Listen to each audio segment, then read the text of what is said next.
A man is dead and his accomplice escaped injury during an armed confrontation with law enforcement on Saturday night at the Hunts Bay police station in St. Andrew. According to Superintendent of Police, head of the St. Andrew South Police Division, 2 men were spotted on the roof of the Hunts Bay lockup around 11:40 p.m. Police attempted to detain the men when one of them opened fire at the officers. The police took necessary evasive measures, returned fire, and at the end of the melee, it was discovered that one of the 2 men was suffering from gunshot injuries. The other man escaped, SSP Ricketts told Observer Online. The superintendent stated that the police believed the men were attempted to smuggle contraband into the police lockup. A 19-year-old man was arrested and charged following a shooting along the Salt Spring Main Road in St. James on Sunday, January 21. Charge is Philip Sterling of Merry, Top Salt Spring in the parish. Reported at about 7:50 p.m. a man was driving his motor vehicle when Sterling allegedly emerged from behind a wall and opened fire at the vehicle.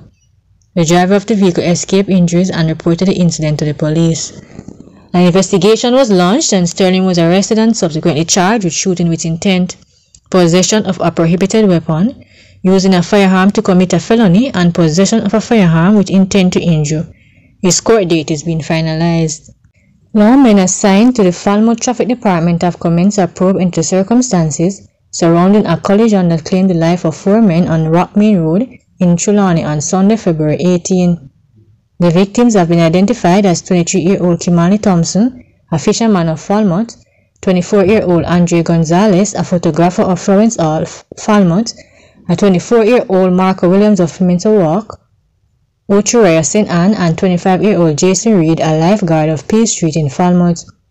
Reported at about 2:32 a.m., Thompson was driving a Toyota Mark X motor car towards Falmouth with Gonzalez, Williams, and Reed aboard, when upon reaching an intersection, he collided with an Audi Q3 motor car that was attempting to make a right turn. The police were alerted and all 4 passengers in the Mark X motor car was transported to hospital, where they succumbed to their injuries while undergoing treatment. The passengers of the Audi Q3, a man and a woman, were admitted in stable condition. Investigations are ongoing.